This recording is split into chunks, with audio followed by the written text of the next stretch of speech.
Okay, we're with Jane Rygaard now from Nokia. Jane, tell us a little bit about the work that you do. So basically, we're pretty happy. First of all, we're really happy to be here, right? And from Nokia perspective, we really try to look at the end-to-end picture for public safety. Because as you know, if you treat everything in silos, it doesn't work, and specifically when it comes to critical communication. So from a Nokia perspective, we are here today, and we actually have in the booth, we're talking about the connectivity in terms of transport, IP and PLS. We're talking about how to also use cloud technology, which means how do we use innovation also to go forward for this. And then, of course, we're quite excited here behind me to talk about how can we do rapid deployable systems. So how do we ensure that we can use things like LTE, because everything we talk about as of today is broadband driven. How do we use data, how do we use video? Video fills up more and more also for critical communication. And with that we need to have the right networks to support it. So what we have is actually a full LTE network, first of all in a box, which means that we are able to deploy it rather quickly. If we need even quicker and smaller form factors, we just on Monday we launched our ultra compact network, which on the other side over here we have actually a full LTE network in a backpack.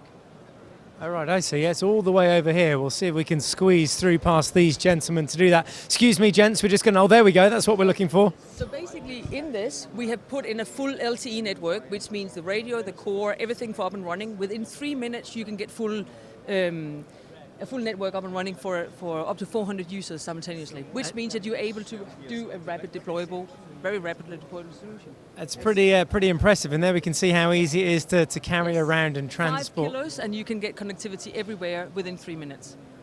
Are you staggered at the rate that the industry is progressing? Of course, you can say from our perspective, you can always go quicker, right? But on the other hand, I think it's extremely important when we start talking about how do we use broadband and how do we want to make sure that we can utilize all this new technology the right way. We have to take it in the right steps. That means it's not something we just flick as a switch overnight, right?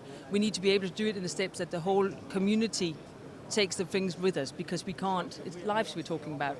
Right? So it's not just new technology. So we need to do it in the right steps, we need to have thought it through, and we need to be able to do it as an end-to-end view for all of it. So really for Nokia, big pictures and being able to embrace all of it in one go, and still excited about things like ultra broadband networks. We'll take a little walk along here as well and just have a look at this. I noticed you've got a drone here as well. What does that do? Talk to us a little bit about this. Of course, drones fills up also more and more in public safety. What we see used for is different ways. So you can either use it to carry, like the network, and actually get connectivity where you don't have connectivity today.